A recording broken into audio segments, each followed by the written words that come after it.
Vamos orar, amém? Espírito Santo, obrigada também pela tua alegria que habita nesse lugar, Senhor. Pai, eu oro pelo Pai agora. Declaro, Senhor, a tua sabedoria, a tua sobriedade, Senhor. Pai, declaro, Senhor, não há distração, não há dor, não há nada, Senhor, que vai impedi-lo de ser o teu canal nessa noite, Senhor. Que vai impedi-lo de ser o teu portal neste lugar, Pai. Eu declaro, Senhor, como o Senhor sempre faz. As tuas palavras, Senhor, surjam à sua mente, ao seu espírito, Senhor. Exatamente o que o Senhor tem para comunicar essa noite, Pai. Que o Senhor possa encontrar nele, Senhor, um espírito ouvinte, Pai. Para que também nós sejamos abençoados, Pai. Faz-nos terra fértil, Pai. Para que essa palavra não só caia, mas também frutifique, Pai. No nome de Jesus. Eu é que te amo, minha filha. Olá, meus queridos. Boa noite a todos. Deus abençoe sua vida, seu coração, seu espírito. Que espírito de alegria que está nesse lugar. Que maravilhoso, que sensação gostosa, que ambiente tão maravilhoso no espírito está nesse lugar. Eu me encontrei com algumas palavras que o Senhor tem dado para mim, para minha casa. E uma delas é que nós precisaríamos voltar, precisaríamos começar a fazer as mesmas coisas pela primeira vez. E hoje eu estou percebendo esse ambiente aqui. Eu tive um encontro muito rápido no aeroporto e no hotel, com todos os irmãos que compõem a banda Morada. Eu não sei qual deles foi no meu celular, pegou a minha playlist e resolveu tocar hoje à noite aqui. Mas é assim que eu me senti. Eu quero falar da minha alegria, gratidão, alegria de poder fazer parte desse marco histórico para a nossa realidade de vida espiritual. Estou muito agradecido ao meu Senhor, ao meu Deus, por estar nesse lugar. Eu tenho algumas poucas coisas que eu persegui na vida, e uma delas foi viver o que estou vivendo agora. Eu persegui isso. E eu estou muito agradecido ao Senhor. E em segundo lugar, pela minha Lulu, minha esposa, porque é ela que sustenta toda a pressão que eu não consigo suportar. É ela que drena. Ela tem sido o meu dreno e um tipo de um remédio, de um calmante para mim. E todas as vezes que eu pego no microfone, que algum sentimento de gratidão vem, primeira pessoa que vem ao Senhor, e em seguida vem a minha Lulu. O que define a sua vida na eternidade é Cristo. A sua vida na eternidade, como ela vai ser, depende de que tipo de casamento você tem com Cristo. A sua vida nessa terra depende de com que tipo de pessoa você casou ou vai casar. Eu vou repetir isso para você saber. Que depende de que tipo de vida você vai ter na eternidade, no reino do Messias. Depende de que tipo de casamento você tem com Cristo. Mas nessa terra, sua vida depende de que tipo de casamento você tem com o seu cônjuge, ou que você vai ter. Porque assim como marido e esposa, assim é Cristo e a igreja. E eu sei que muitos que vão passar aqui têm o seu motivo de gratidão, de responsabilidade. Eu, em especial, obviamente, quero citar, né, a pessoa do Felipe e toda a sua casa. Eu sei que tem muita gente empenhada, mas eu vejo o pastor Felipe passando tanto trabalho para fazer uma coisa para os pais, e a gente como pai, cada vez que respondia para ele, responde como quem está fazendo algum favor para ele, quando na verdade é ele tentando preservar a continuidade daquilo que nós semeamos. E eu vi o Felipe fazendo muito esforço, tendo que buscar do fundo do coração muito esforço, esperando alguns retornos nesse processo que às vezes não vinham. Por fim, ele teve que fazer a parte dele e a nossa para as coisas dar certo aqui. Parabéns, meu irmão. Parabéns.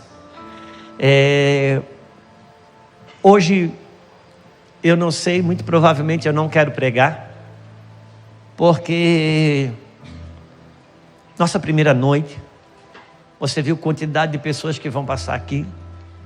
Muito provavelmente, quando você sair no sábado à noite daqui, você não vai lembrar o que você ouviu hoje de mim, depois de ouvir tantas pessoas e tantas coisas.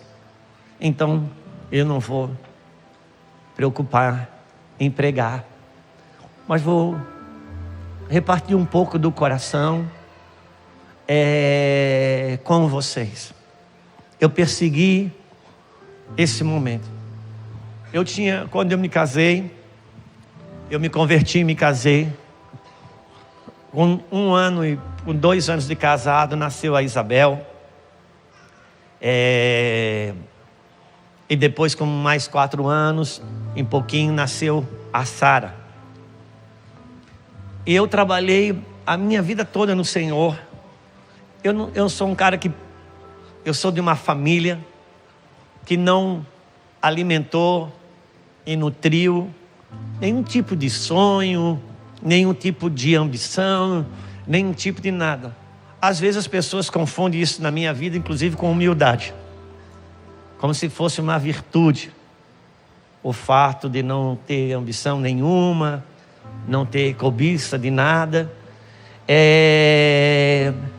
Em parte é fruto de uma virtude, em parte é fruto de uma mente escravizada, porque o escravo ele não sonha com nada, o escravo não almeja nada, porque o escravo ele só tem o direito de não ter direito.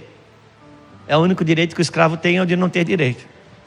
Por isso que quando a gente é liberto, né, do Egito, é liberto do velho homem, a gente pode e deve sim sonhar, ambicionar, desejar, desde que seja a partir do novo homem e não do velho homem. E às vezes a gente querendo matar o velho homem, a gente mata as virtudes do novo também. A Bíblia fala que aquele que almeja o episcopado, boa coisa almeja. Então você desejar um episcopado, almejar, não pode ser uma coisa reprovada, se é uma boa coisa ser almejada. Então eu não tenho por natureza de formação familiar. Eu tive que criar exercícios de sonhar. Por isso, para me ajudar, Deus me deu um genro muito sonhador. O Eduardo, ele é sonhador. E na minha cultura familiar, eu olho para mim, para ele está sempre viajando na maionese. Por quê? Porque todo pessimista se auto-intitula realista. Todo pessimista se auto-intitula realista. Então, na cabeça dele, isso aqui é a realidade. Aí quando alguém da fé tropeça, pronto, tá vendo? Ele se firma ali. E todo mundo que tem fé vai tropeçar. Por quê? Porque se não tropeçar, não tem exercício de fé. Se todo mundo que você orar for curado, não tem exercício de fé. Uma das pedagogias de Deus, você precisa compreender que uma das pedagogias de Deus, o exercício de Deus, tudo que Ele te promete, o exercício é fazer o contrário. Quando que Deus te treina a ouvi-lo? Quando Ele não fala. Então Ele te treina a ouvi-lo. Quando que Ele te treina no dom de cura? Quando você ora e a pessoa não é curada. É ele que está treinando. Porque a pedagogia de Deus, ela trabalha no contrário. Porque se você não viver a experiência de não acontecer, não tem exercício de fé. Alô? Então eu olho, Deus me deu Eduardo, um sonhador, um homem que quer abraçar o mundo. Deus me deu, e eu, como falei, não tinha desejo, sonho, mas eu tinha um sonho que eu persegui, que era casar as nossas duas filhas exatamente do jeito que eu as levei no altar. Eu sonhei com aquele momento, eu desejei aquele momento. Eu nunca fui aquele pai de meninas que vive dizendo aquelas piadinhas contra o genro. Não, meu genro sabia.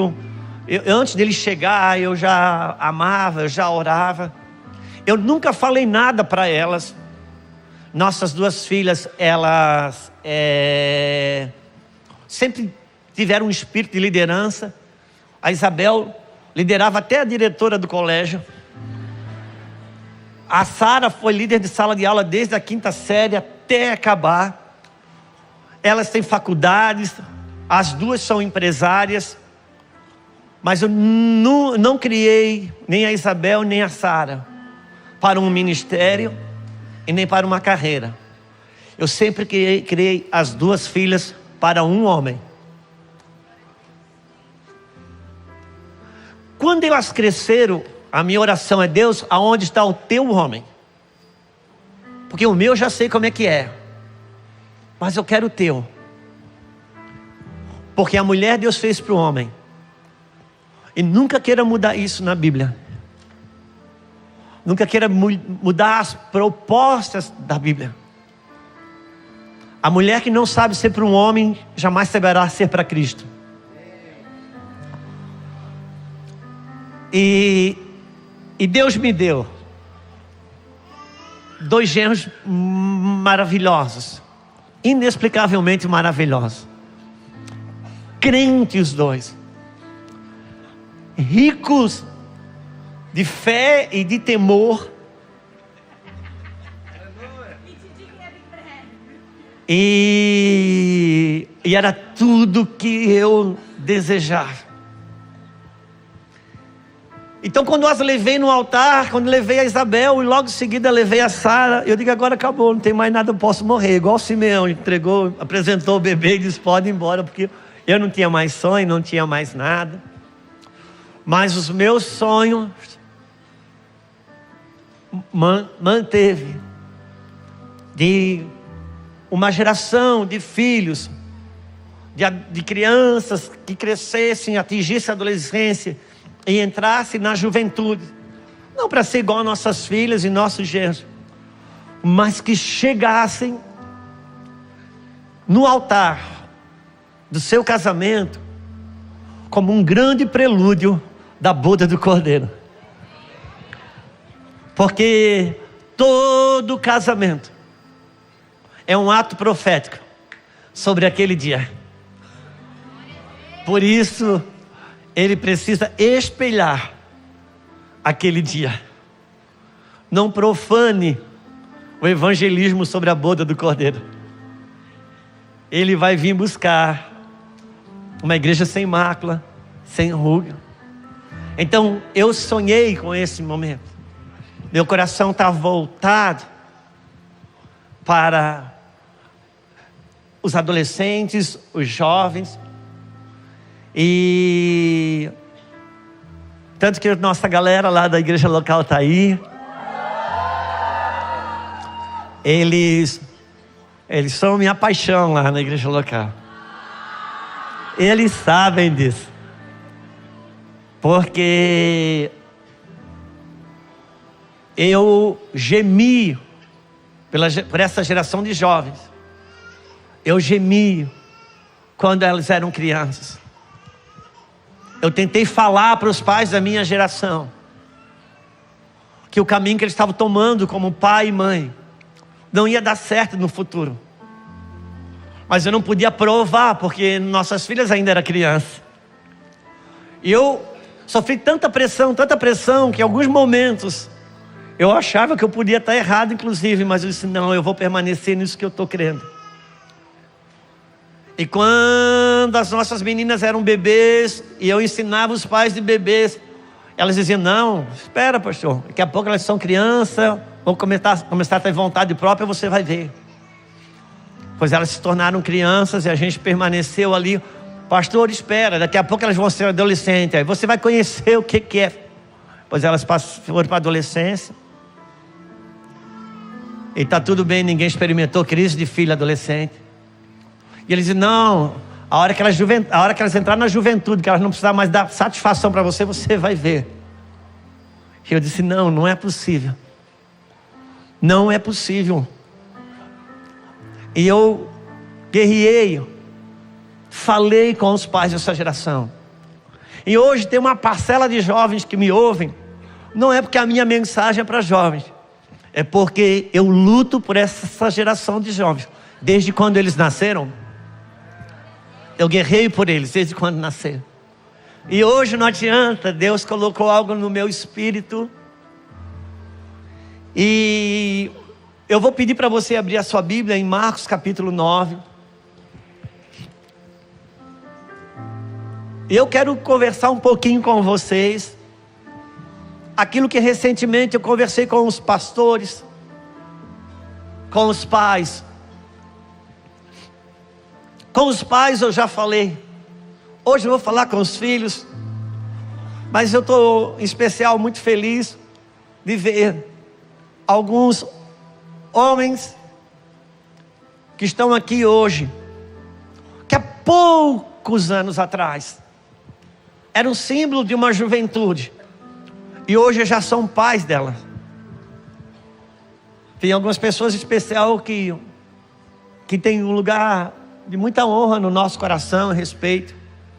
Uma delas é o pastor Júnior, está aqui, ele sabe disso. Nossa casa tem um grande respeito pelo Júnior. Todas as conferências que tinham em Itajaí, quando o Júnior subia para pregar, o pessoal de fora falava, e nós da casa ficava assim, carregado de temor, porque Júnior era aquele profeta que nunca profetizava o que o rei queria. E quando estava tudo alegre, ele estava chorando. E quando nós estávamos chorando, ele estava alegre. Porque, como ele mesmo diz, o profeta é como um estilista. Ele sempre está trabalhando na roupa da próxima geração.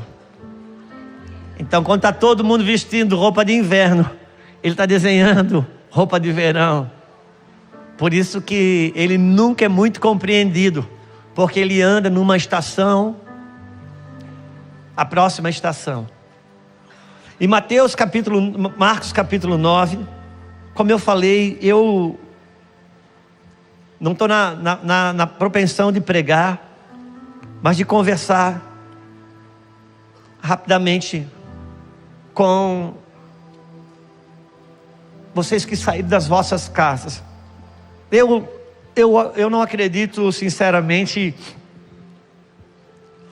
que as pregações que vão impactar aqui nesse lugar, até porque a gente quando a gente sai de uma conferência, mais ou menos a gente sai qualificando do 0, 1, 2, 3. A primeira pregação foi a de fulano, a melhor, depois foi a do ciclano, depois foi a do Beltrão.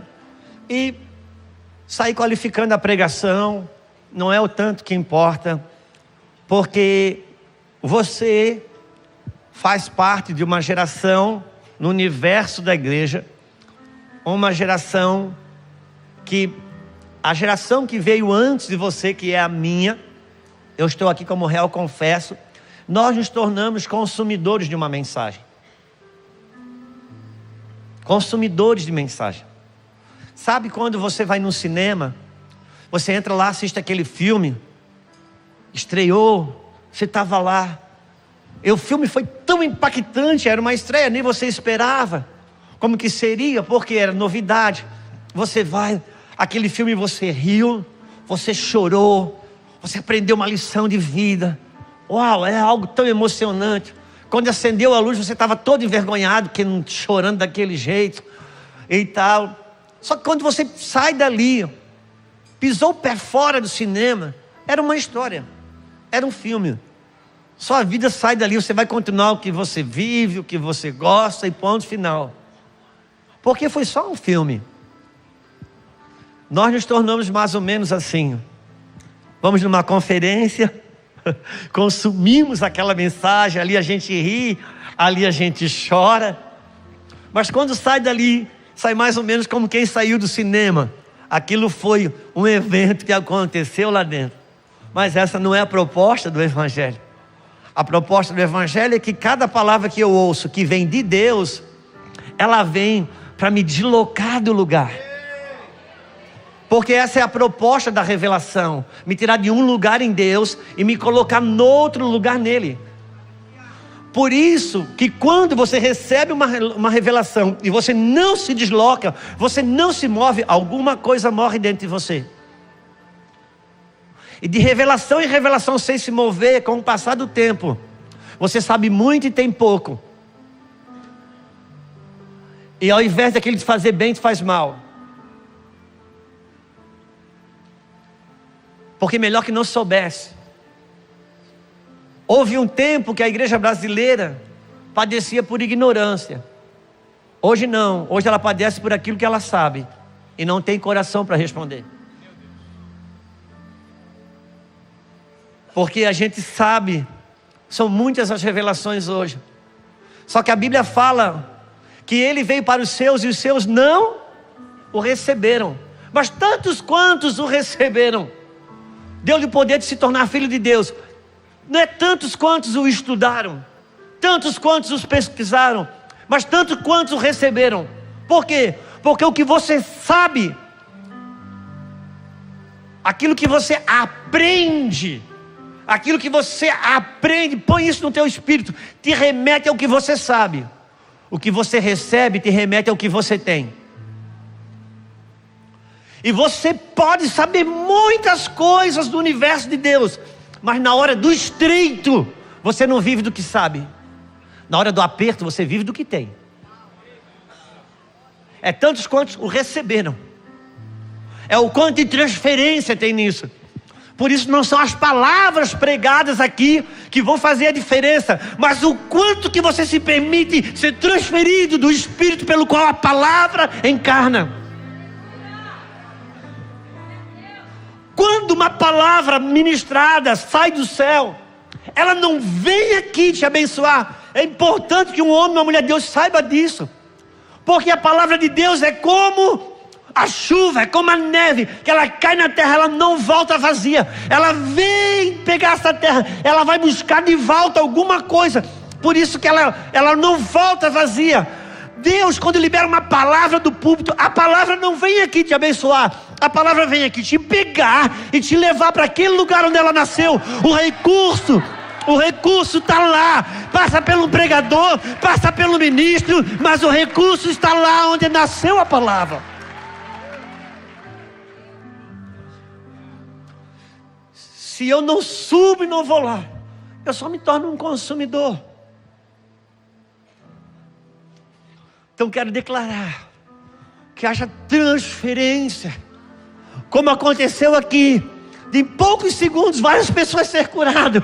Foi mais do que canção ali. É transferência de vida. É transferência. Transferência muda tudo. Não é informação. Conhecereis a verdade e a verdade vos libertará.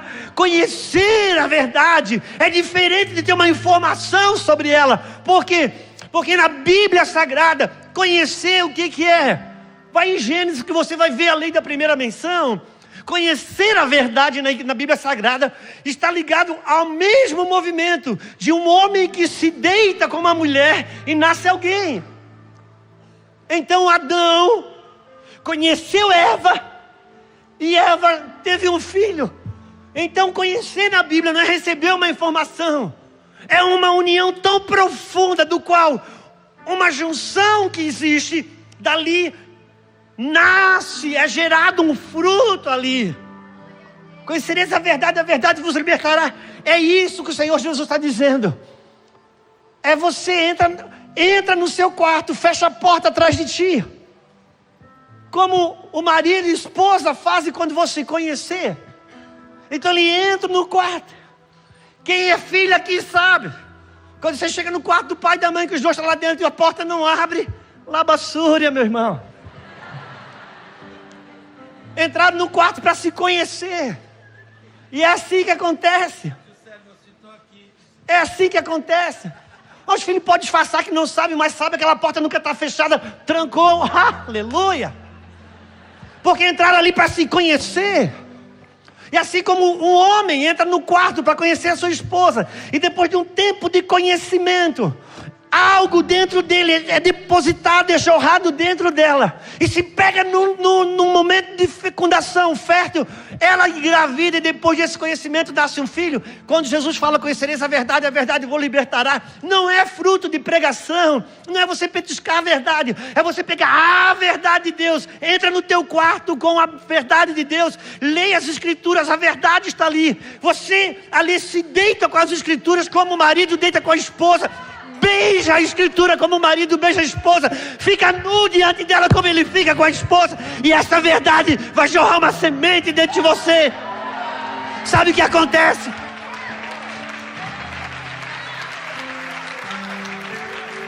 Sabe o que acontece? Depois de um tempo que o marido deita com a esposa, e no seu conhecimento, quando ela engravida de algo que ele jogou dentro dela, passa o tempo, e as pessoas olham para aquela mulher e dizem: você está diferente, não sei, você está estranho. O quadril começa a aumentar, os seios aumentam, os lábios. O que foi? Então ela é obrigada, ela pode esconder por um tempo, mas logo ela é denunciada, que ela entrou no quarto, ela conheceu o seu marido. É assim, quando você conhece a verdade do seu quarto, do jeito como um marido ou uma esposa, de repente você sai e as pessoas começam a perguntar: você está diferente? Teu sorriso é diferente. Quem não conhece isso está com uma áurea diferente. O que você vai dizer? Eu tentei esconder, mas eu estive no quarto com a verdade. Eu deitei com a verdade. Ela depositou algo dentro de mim. Aí eu gerei o fruto que uma hora nasce, chamado liberdade. Conhecereis a verdade e ela vos libertará. É diferente de você ser um consumidor de uma mensagem. É você entrar no secreto com a verdade. E às vezes essa palavra pode ser liberada aqui, mas ela vai fecundar se você entrar no seu quarto com ela. Por isso, não se preocupe em absorver tudo, mas aquelas coisas, quando sair daqui, uma frase, uma palavra, que você sente que ela bateu lá dentro do seu espírito, essa nota, escreve. Porque essa ele está dizendo: isso que eu te entreguei não é pão, isso que eu te entreguei é semente. E é uma semente como um milho de pipoca. Parece simples, mas se você levar para o teu quarto e elevar a temperatura com óleo, você vai ver algo explodir dessa semente.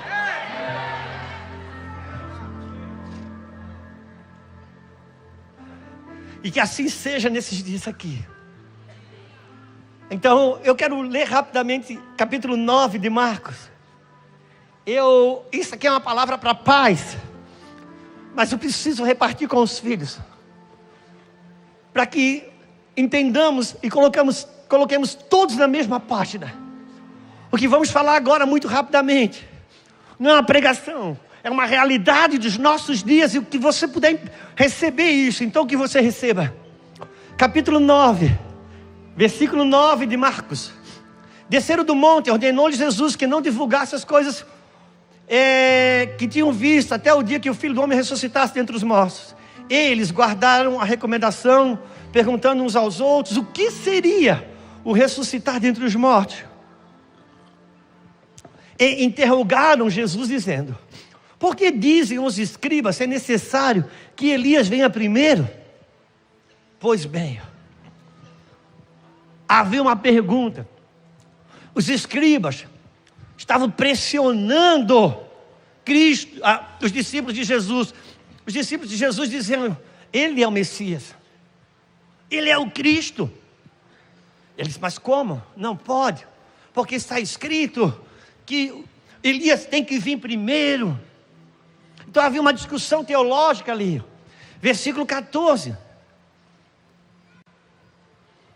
Quando eles se aproximaram dos discípulos, vamos ler o 13. Eu, porém, vos digo que Elias já veio. Fizeram com ele tudo o que quiseram, como a seu respeito está escrito. Na mesma passagem de Mateus vai falar que ele estava se referindo a João Batista. Versículo 14. Quando eles se aproximaram dos discípulos, vieram numerosa multidão ao redor e que os escribas discutiam com eles. Uau! Havia discussão ainda, os escribas discutindo e com os discípulos, aquele embate teológico acontecendo ali. Versículo 15.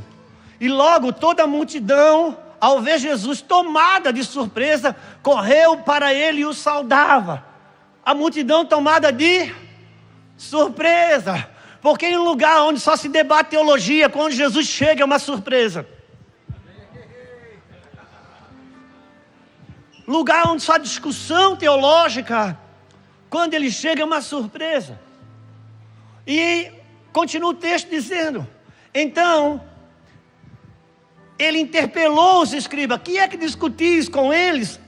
Bom, Jesus pergunta para os escribas, qual o debate teológico que está acontecendo aí?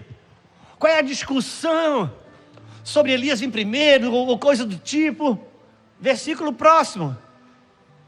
E um dentre a multidão respondeu, mestre, trouxe-te o meu filho, possesso de um espírito mudo, e este, onde quer que o apanha, lançou-o por terra, e ele espuma, ri os dentes, vai se definhando. Roguei aos teus discípulos que expelissem, e eles não o puderam. Versículo 21. Vamos lá. Vamos ler tudo. Roguei aos teus discípulos para expelissem, eles não puderam. Vamos lá, já vou colocando na mesa aqui. Então, no meio da discussão teológica, parece um pai com um filho. E esse filho, muito provavelmente, um adolescente. Porque a Escritura vai dizer que ele é um menino. E quando diz que ele é um menino, logo não é um homem. E Jesus vai perguntar, no mesmo texto, em Marcos, em Mateus, eu não sei se está aqui, porque eu já li tanto esses dois textos, que não sei quem mais está onde. Jesus vai perguntar para o pai, desde quando acontece com esse menino? E o pai responde, isso acontece desde criança. Se acontece desde criança, não era mais criança. E se é menino, ainda não é um homem. Então nós estamos pensando aqui, 16 anos? 17? Eu não sei. Mas mais ou menos a idade de muitos que estão sentados aqui. Versículo próximo. Oi? Então Jesus lhe disse, ó geração incrédula, até quando sofrerei? Até quando vos sofrerei? Trazei-no aqui. Versículo próximo. E trouxeram, e quando ele viu a Jesus, o Espírito imediatamente o agitou com violência, e este caindo por terra, revolvia-se espumando. Versículo próximo. Perguntou Jesus ao pai do menino, está aqui, quanto tempo lhe sucede? Desde a infância. Então não está mais na infância, amém? Mas se é menino, não é homem. Deve ser um adolescente, provavelmente. E trouxeram-lhe, perguntou, desde a infância. E muitas vezes o tem lançado no fogo e na água, para o matar. Mas se tu podes fazer alguma coisa, tem compaixão de nós e ajuda-nos. Ao que lhe respondeu, se podes, tudo é possível que querer. Imediatamente, o pai do menino exclamou com lágrimas, eu creio, ajuda a minha falta de fé. Pronto, não quero me estender, quero poder conversar com jovens, adolescentes e pais que estão aqui nesse lugar, em especial pais espirituais, os que estão ministrando aqui, e outros que vão ministrar, porque esse é o momento que estamos vivendo.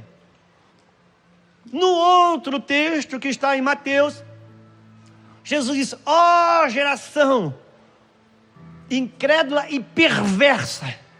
Agora pegue aqui, isso aqui não é um texto isolado de um caso de um pai.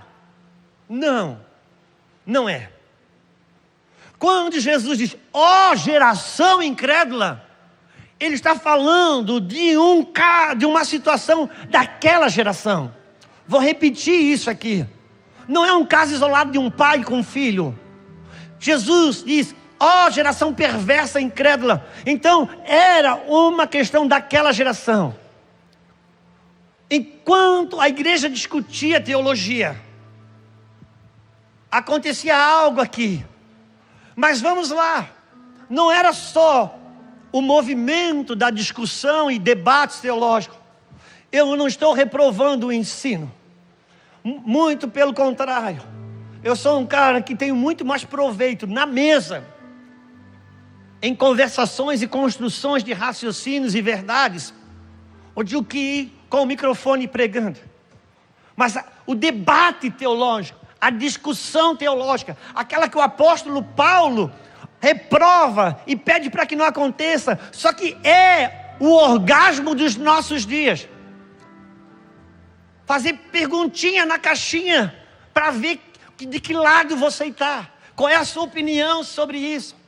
Ouça, quando você usa a Bíblia como argumento, ela não liberta. Quando você usa ela como verdade, ela liberta. Debate teológico. Valeu. Tá ótimo. Debate teológico, ouça. Debate teológico nunca tributa louvor à verdade. Debate teológico tributa louvor a quem apresenta o melhor argumento, ainda que seja a verdade. Isso não glorifica, não liberta. Quando eu uso a Bíblia como argumento, ainda que eu tenha a verdade, eu não liberto. E estava discutindo, só que a igreja vivia uma outra realidade. Chegou um pai com esse garoto, esse adolescente, possesso. Vivia uma dor, aquela casa tinha uma dor. Qual dor? A dor dos nossos dias. De adolescentes sendo jogados uma hora no fogo, outra hora na água, e vão se definhando, como está escrito aqui no final do versículo 17, estão se definhando. Pastor Juscelio, isso não acontece nos nossos dias. Claro que acontece. Nos bastidores escondidos está acontecendo isso. Eu sei, ó geração de adolescentes e jovens, que mesmo na igreja, a maioria de vocês tem pensamentos suicidas. Muitos de vocês se cortam. Problemas de depressão, síndromes de pânico, coisas do gênero. Eu sei. Coisas que você não tem coragem nem de abrir muitas vezes para o seu pai, para a sua mãe, principalmente se você for filho de pastor, talvez. Porque é essa a condição de hoje. Agora eu gostaria que você pensasse, e os pais espirituais que estão aqui. Aquele pai, ele não foi. Ele foi na igreja, Júnior. O pai foi na igreja. O pai foi nos discípulos. E os discípulos não puderam libertar. Não tinha poder para libertar. E os discípulos ficaram muito admirados. Chamaram o mestre no canto e disseram, por que nós não podemos? Sabe qual era a admiração dos discípulos? Por quê?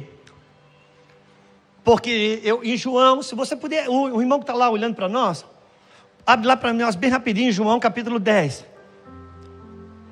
Acho que versículo 14 ou 15. João capítulo 10. Eu vou no 10 para ver quais são os versículos que tem.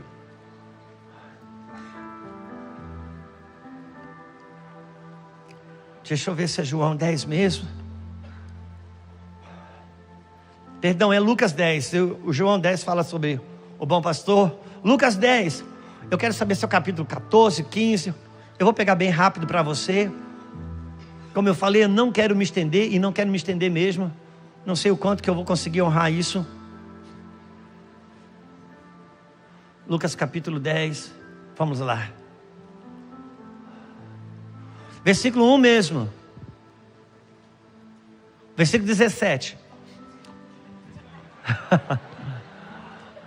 Você já pensou como é que você vai seguir um cara que está perdido? Isso é um perigo, meu irmão. Não me siga, também estou perdido. É que no versículo 1, Jesus envia os discípulos de 2 em 2 numa grande missão. Versículo 17, eles voltam da viagem missionária para prestar conta ao seu mestre.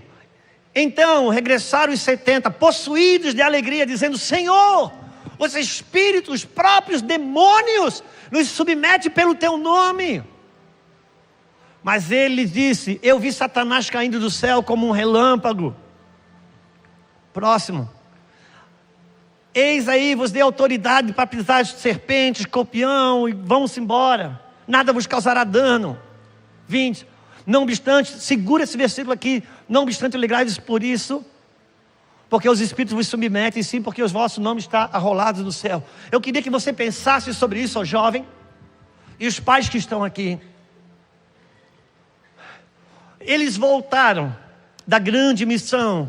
Jesus fez uma viagem, ele enviou, era um treinamento missionário, possuídos de autoridade. Sabe o que aconteceu? Muitas enfermidades foram curadas. Certamente, multiplicaram o pão onde não tinha pão, e multiplicaram o peixe onde não tinha peixe. Eles tinham muitos testemunhos para contar para o seu mestre, mas esqueceram todos os testemunhos e trouxeram o maior deles. Sabe? Quem é pescador sabe o que eu estou falando. Um pescador legítimo, ele nunca bate foto de quantos peixes ele pega. Ele bate foto de um peixe só. E qual é? O maior. Foi isso. Eles vieram com um troféu na mão, dizendo: eis o nosso troféu. Os demônios se submetem a nós. Aonde nós pisamos o pé, os demônios saem, mestre. Só que agora tem uma situação de um pai que apresenta um filho endemoniado. E a igreja não tinha poder para isso. E Jesus fala: geração perversa e incrédula. Deixa eu lhe dizer uma coisa.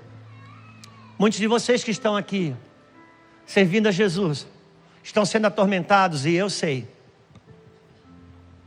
Atormentados por desejos suicidas, por pensamentos de dificuldade de identificação sexual,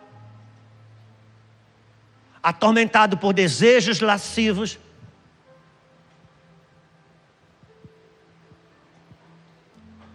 O que eu quero mostrar é que a igreja, ela bateu num teto, e o problema, as questões das trevas daquele dia, daquele tempo, daquela geração, deu num teto. A igreja não tinha chave para responder para os filhos que estavam brotando para a sua juventude. Não tinha chave. Sabe, Araújo, aquele pai trouxe o filho na igreja, e a igreja não tinha essa chave, como não tem hoje. Por isso que alguns de vocês têm desejos sexuais que não conseguem partilhar isso na igreja, porque mais ou menos você já sabe no que você vai ser enquadrado. Sentimentos, desejos, confusão na mente, que você nem não encontra. Um pai veio, trouxe o seu filho a Cristo e disse: eu tentei. Aquele pai, nós sabemos qual era o contexto da igreja. De um lado, muito debate teológico. De outro lado, exibição de fé, os espíritos se nos submetem. Enquanto os filhos estavam sendo devorados, e a igreja não tinha chave para resolver isso. Como que se solucionou esse problema? Enquanto a igreja debatia a teologia de um lado, exibia a fé do outro, Jesus respondeu por um pai que reconheceu que não tinha fé.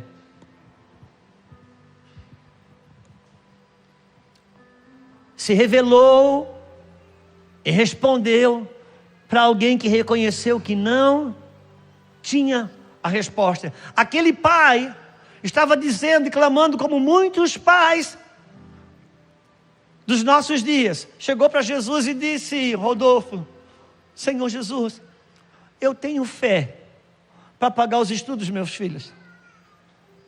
Eu tenho fé para comprar a roupa dele. Eu tenho fé para pagar o tênis dele. Mas eu não tenho fé para arrancar o meu filho desse lugar que ele está. Atormentado, com guerras, lutas, que não encontra a resposta. Como muitos de vocês estão aqui, e eu sei que estão, o pastor Juscelio sabe que você está. Sabe, o pastor Bruno estava falando que ele tinha, ali, ele disse: poxa, eu perdi aquele esconderijo. Ele é um grupo que faz devocional, que tem um lugar com Deus. E às vezes a gente diz: eu perdi o meu secreto. Não, ninguém perde secreto, cara.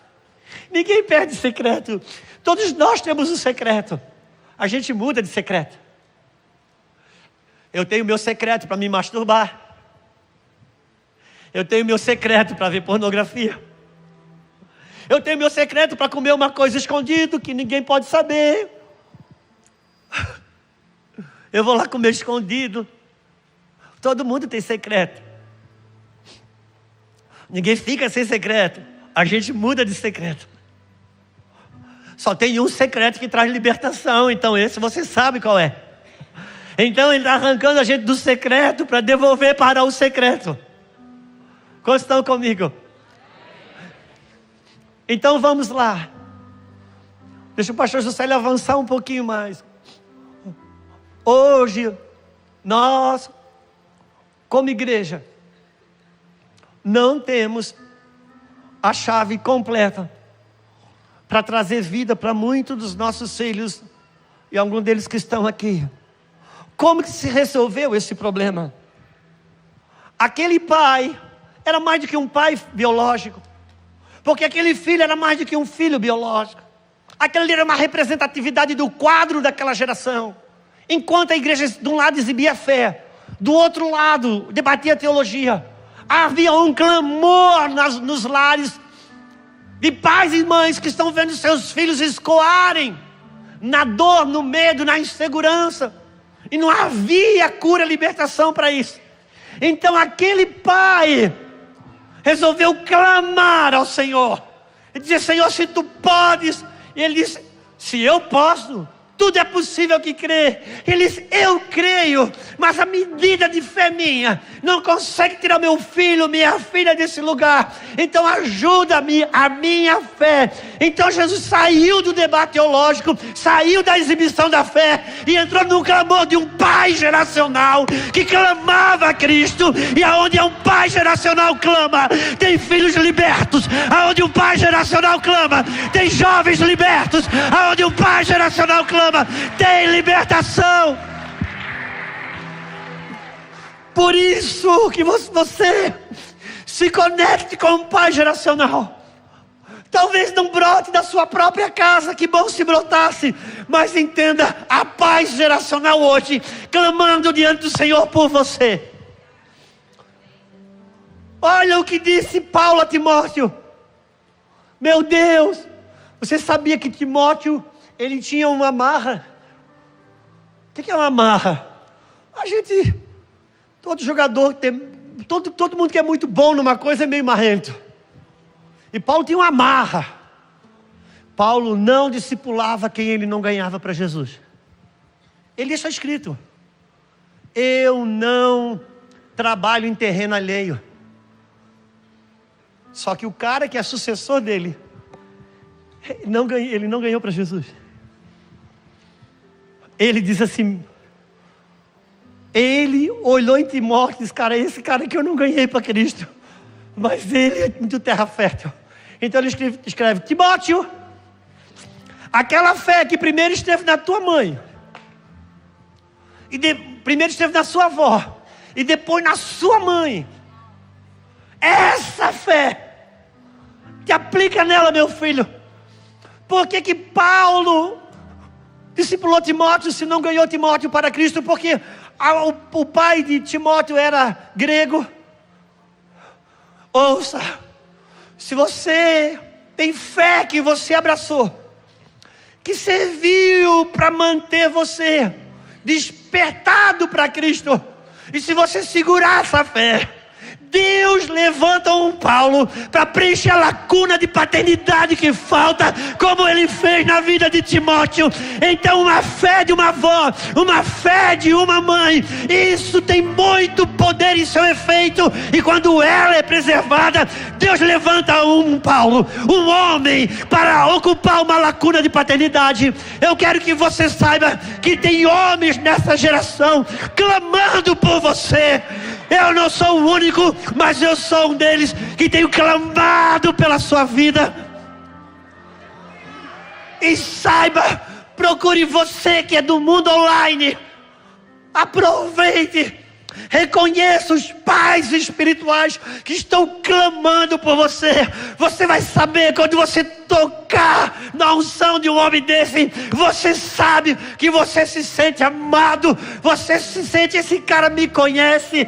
Esse cara não só descobriu na Bíblia que eu posso tatuar, ele não descobriu na Bíblia que eu posso escutar a música do mundo, e deixa essa blogueiragem para outros. Reconheça a paz que quer te arrancar do lugar que você está, das suas lutas, das suas guerras, das suas noias, aquilo que no secreto da carne te machuca e te maltrata.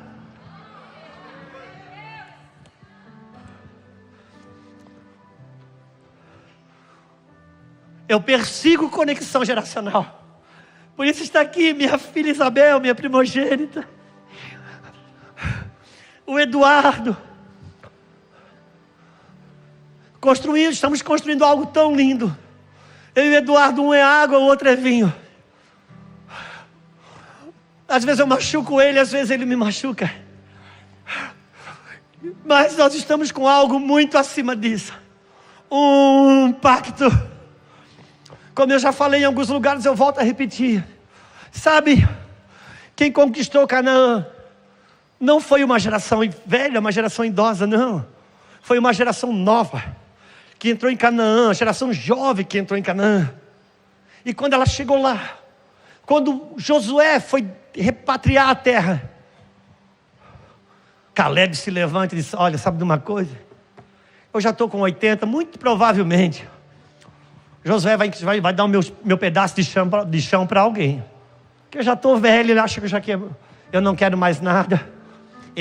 Caleb chama Josué e diz: Josué, vem cá, amigão, deixa eu te falar uma coisa. Aos 40 anos de idade, eu tive aqui nessa terra. Se dependesse de mim, eu teria ficado aqui. Mas porque a minha geração foi incrédula, eu também perdi o direito de entrar. Hoje, aos 80, eu ganhei o direito de chegar aqui de novo. E eu quero meu pedaço de chão, porque com o mesmo vigor que eu tinha aos 40, eu estou aos 80. Então, como que se conquista Canaã? Canaã se conquista com uma geração nova, que dá as mãos para uma geração que não envelhece. Porque Caleb é a representatividade de uma geração que não envelhece. Agora deixa eu lhe dizer uma coisa. Gente nova para entrar em Canaã não faltava. Mas um Caleb que não se deixou envelhecer, você não encontra em qualquer lugar. Mas se no teu coração tiver conexão geracional, Deus vai te mostrar. Ele vai te mostrar. E você vai saber quando você encontra. Você vai saber. E antes de pensarmos em conquista, vamos ter que pensar em conexão primeiro. Porque sem converter o coração do pai ao filho ao pai, nós não vamos sarar a terra. E como que faz isso? Vamos lá. Efésios capítulo 2, versículo 14. Por favor. Efésios 2, 14. Capítulo 2. Não começa. Vem sobre nós, Aqui. te desejamos.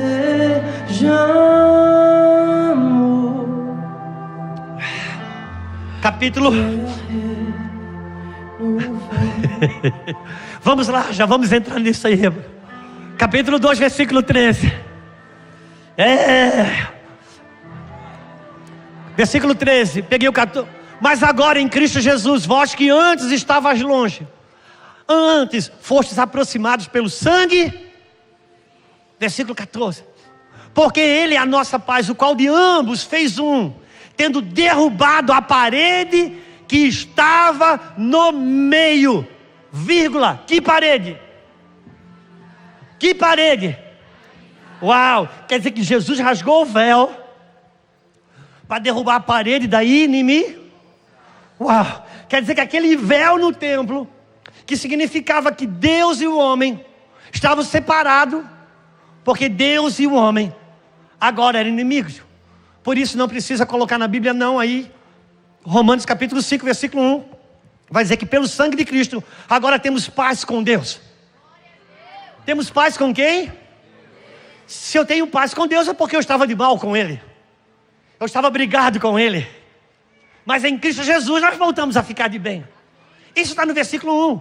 No versículo 9 vai dizer que pelo sangue de Jesus Cristo fomos salvos da ira. Da ira de quem? Da ira de quem? Ah, ok. Quer dizer que eu estava brigado com Deus e eu fui salvo da ira de Deus. Tem gente que pensa que o Cristo Jesus veio pagar uma dívida que eu tinha com o diabo. Eu devia para o diabo, agora Jesus pagou, não devo mais. Não, nós não temos nada com o diabo. Nem de mal e nem de bem. Eu estava brigado com Deus. Eu tinha uma dívida com Deus. Eu estava debaixo da ira com Deus. E Cristo veio e removeu o meu estado de estar ligado à ira de Deus. E agora eu estou de bem com Deus. Agora eu tenho paz com Deus. Esse muro era o muro da inimizade. Agora eu te pergunto, se cai a inimizade, o que volta? Não podemos avançar se a gente não derrubar o nosso muro. Primeiro ponto, que a gente precisa devolver a amizade. Quantos entendem o que estamos falando? Por quê? Porque Deus trabalha com o homem por meio da aliança. Ponto. E o ponto mais alto do mundo relacional de Deus dentro da aliança é a amizade. Quando Jesus quis graduar a sua condição relacional com seus discípulos, Ele não ordenou eles ao apostolado. Agora vou ungir vocês a patriarcas. Não. Ele disse, eu já não vos chamo de servo. Os chamo porque a amizade é o ponto mais alto do mundo relacional de Deus. Então, se eu estou em Cristo e queremos avançar, a primeira coisa que Cristo faz, Ele derruba aí. Porque o reino dos céus é como um pai de família que tira do seu tesouro coisas velhas e coisas. O diabo veio e deu uma machadada no meio. Agora tem uma geração só tirando coisas velhas e uma só tirando coisas novas. Quem está tirando coisa nova, acha que a velha tem que tirar coisa velha, está errado. Quem tira só coisa velha, acha que quem tira nova está errado. Aí vem o Brunão aqui, canto novo, canto velho. Por quê? Porque o reino de Deus é como um pai que tira do seu tesouro coisas velhas e coisas novas. Porque não há inimizade aqui. Aleluia! Nosso primeiro ponto. Vamos ter que devolver a amizade. Por quê?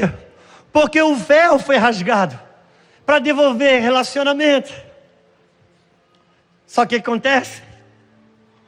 A gente se empenha em fazer a obra de Deus, como se o véu tivesse sido rasgado para devolver serviço. O véu não foi rasgado para devolver serviço. O véu foi rasgado para devolver relacionamento. Quantos estão comigo? Então não costure com serviço o véu que foi rasgado para relacionamento. Depois que arrumar o relacionamento, então nós vamos entrar no serviço. O mesmo homem que ganhou de Deus o batismo de pai da fé, também ganhou um outro batismo. E qual é? Amigo. Se temos a fé de Abraão, temos a fé da amizade.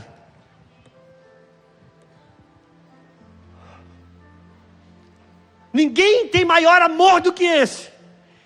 De alguém que dá a vida pelos seus.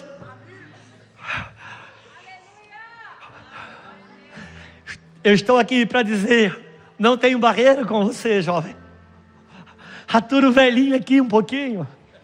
Eu estou tão apaixonado por você. Entenda, eu não sou um pai. A minha causa, ela não vem de uma dor de um pai que perdeu o filho para o mundo. Não, minhas filhas só deram alegria. Minhas filhas só me deram alegria. Eu não estou na minha causa da minha dor. Eu estou respondendo gratidão pelo pai que me estendeu graça para manter a minha casa de pé. E hoje eu quero dizer para você, tem lugar na mesa. Tem lugar na mesa. Então, primeiro, amizade. Eduardo e Isabel estão aqui. Somos amigos. E quanto mais amigos somos, nós nos machucamos, nos ferimos. Porque tem gente que diz, pastor Juscelio, eu te amo. Mentira. Pastor Juscelio, não fala assim que eu te amo de verdade. Não quer dizer de mentira que você não ama. Eu só vou saber se você me ama o dia que eu errar com você. Aí eu vou saber se você me ama. Ai, Bruno, eu te amo. Não, cara, você vai saber se eu te amo o dia que você errar comigo.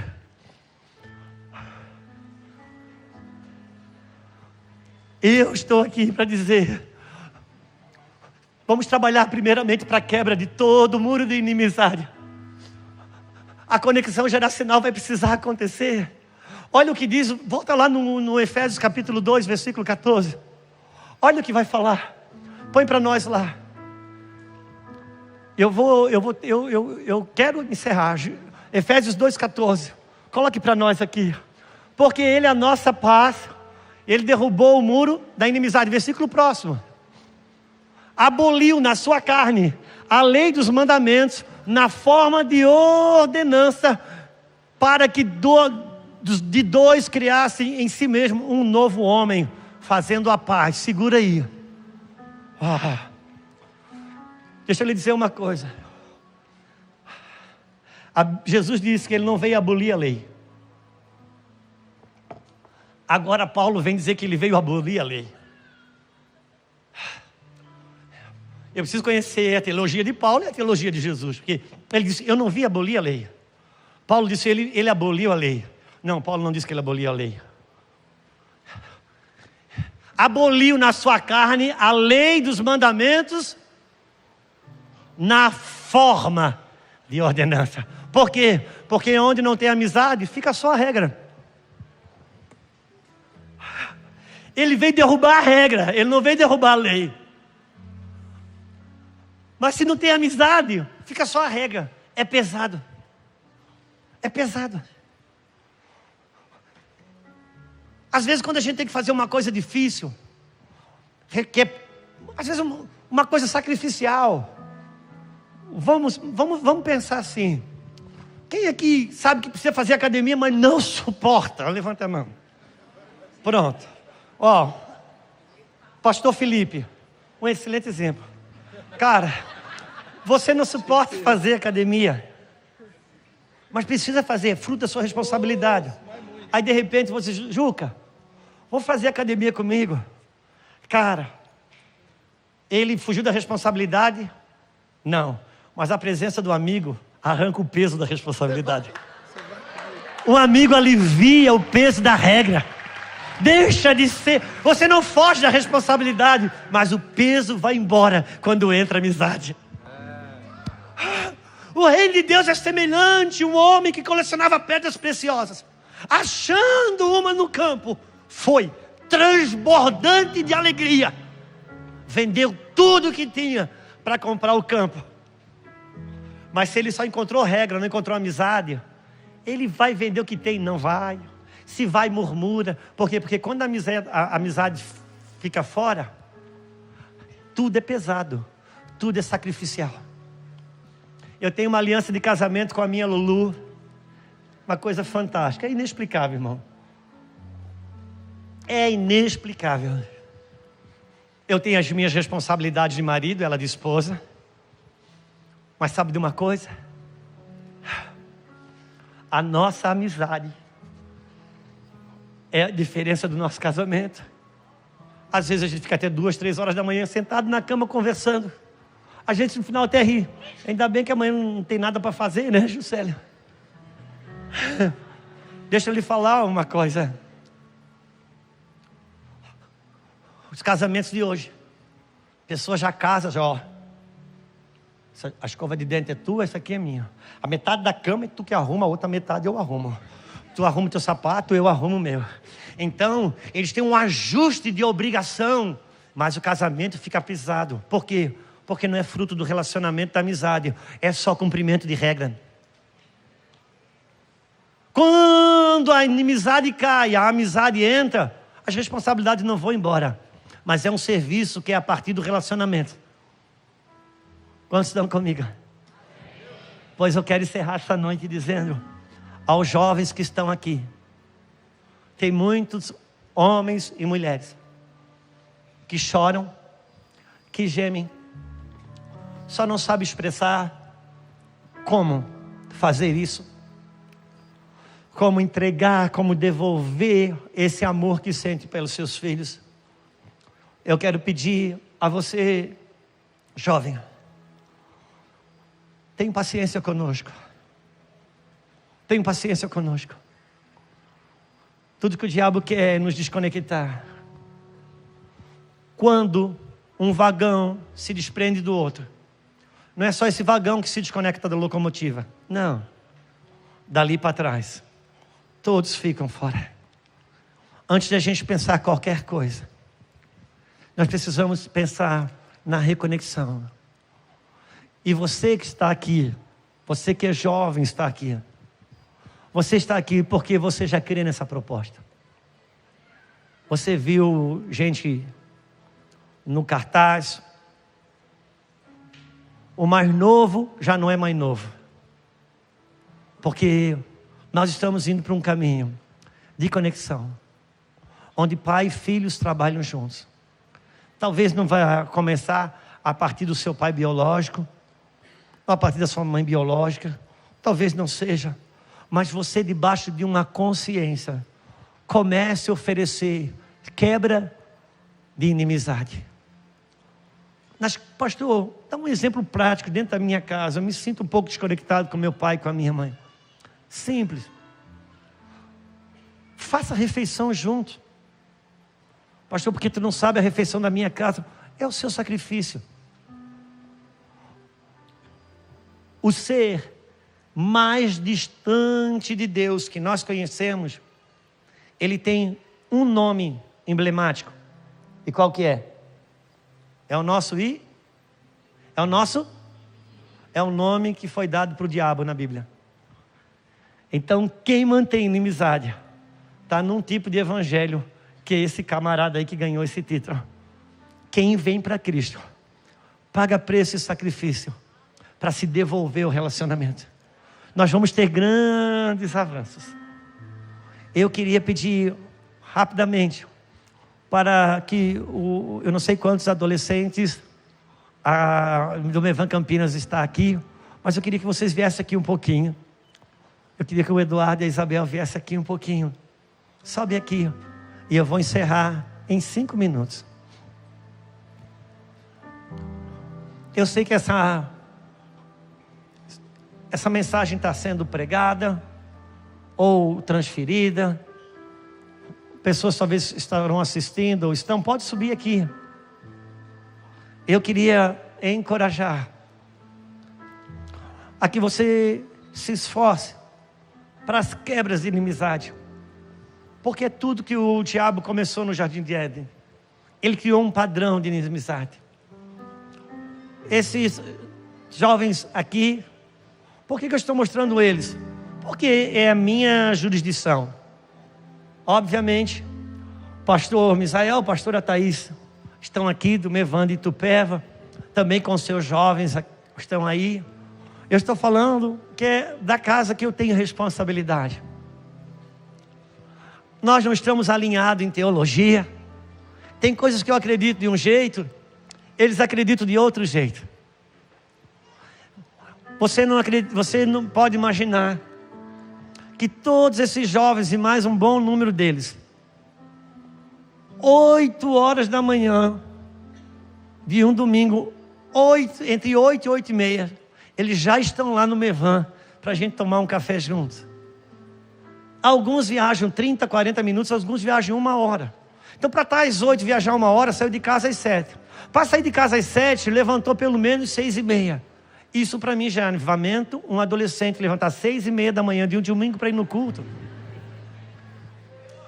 E eles não vão por causa de uma grande pregação ou de uma teologia.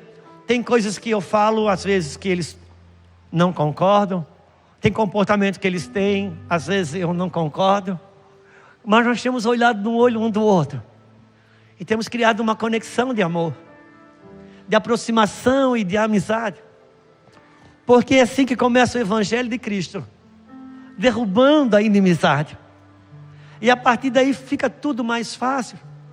Hoje o pouco que eu consigo suportar do que eu não concordo neles, e o pouco eles conseguem suportar do que não concordo em mim, é fruto de uma dispensação de amizade. No Espírito, a gente se ama. Nós decidimos que a gente vai segurar uma onda junto. E no exercício desse amor, Deus vai dando os encaixes. Sabe, hoje já está mais fácil viver com eles. Para eles já está mais fácil viver comigo. Eu não mudei e eles também não mudaram. Mas o exercício da continuidade vai dando o encaixe que só o Senhor pode fazer. Isso é discernir o corpo. É discernir o corpo. E eu quero encorajar a cada jovem, cada adolescente que está aqui, se conecte. Sabe, lá no Mevan de Itupeva, no presente momento, os pastores de jovens, é o próprio pastor Misael e a pastora Thaís. Não é só porque falta um pastor de jovens lá. Esse não é o ponto. O ponto é que Deus sabe como que faz para primeiro criar conexão e depois o serviço entrar a partir do relacionamento. Eu quero dizer, nós estamos dispostos. Vamos avançar juntos. Tem muita coisa para acontecer juntos. Vocês são maravilhosos, são preciosos. E é sempre mais fácil gostar de quem não está tão perto. Porque quando chega perto é que vê os defeitos. Mas na disposição da amizade, a gente vai avançando. Pastor Felipe, conhecido como um homem que toca juventude. Rodolfo era o cara que todas as conferências de jovens do Brasil que existe, o Rodolfo já cantou, já pregou, que passou no Brasil. Permita-se quebrar o muro da inimizade. Não começa pensando no que falta. Talvez você está aqui hoje, se na minha igreja, irmãos, todo falido parte daquilo que falta. Todo vencedor parte daquilo que tem. Para encerrar, eu diria o seguinte: Jesus falou para os seus discípulos: vós dizeis, faltam 4 meses para a ceifa. Quando ele disse vós dizeis, sabe o que ele está falando? Isso é um pensamento de vocês, meu não. Eu vou falar qual que é o meu. Levante os olhos e vede. Os campos estão prontos. Sabe o que Jesus está falando? A maneira de vocês pensar é a partir do que falta. A minha maneira de pensar é a partir do que já tem, mesmo que não tenha chegado ainda. Isso é mudança de mentalidade.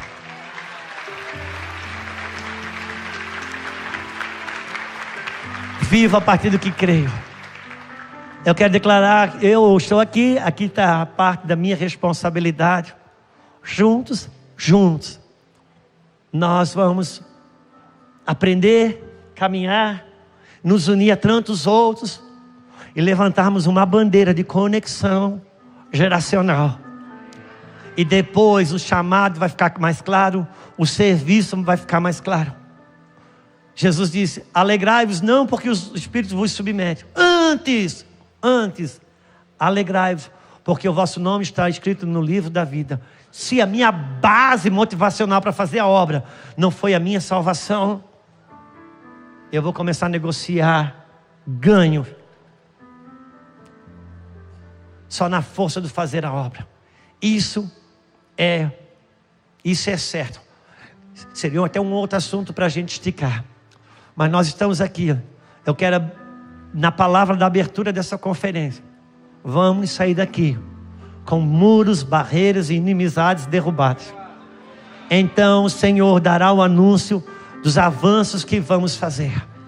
E eu quero declarar que, como um pai, mais um pai nessa geração, que as tormentas de muitos jovens e as tormentas de muitos adolescentes estão sendo arrancadas. E nós, ao invés de exibir fé, nós vamos clamar: Senhor, ajuda-nos. Ajuda-nos. Ensina-nos como nos conectar. Ensina-nos como dar as mãos. Porque vai ter grandes avanços. Eu quero declarar na sua casa, na sua comunidade de fé, grandes avanços. Se levante, se você puder ficar de pé, se levante para derrubar todo o muro de inimizade. Obrigado, Eduardo, Isabel, nossos filhos lindos, hoje tão amados, tão conectados. Que Deus abençoe a vida de cada um de vocês.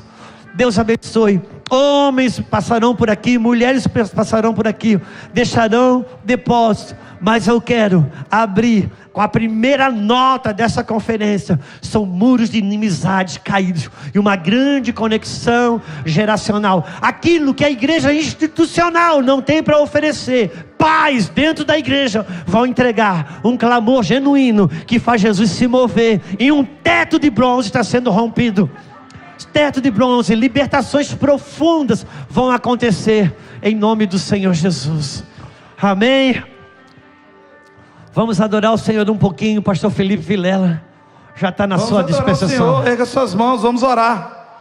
Vamos orar. Você veio para isso, amém? Quem glorifica a Deus pela vida do pastor Juscelio? Quem vai ser permitido ir para o lugar de onde essa palavra nasceu? Fecha seus olhos e diga: Senhor, me leva para onde essa palavra nasceu. Feche seus olhos e ore isso, peça isso. Me leva para onde essa palavra nasceu. Me leva para onde essa palavra nasceu. Aleluia!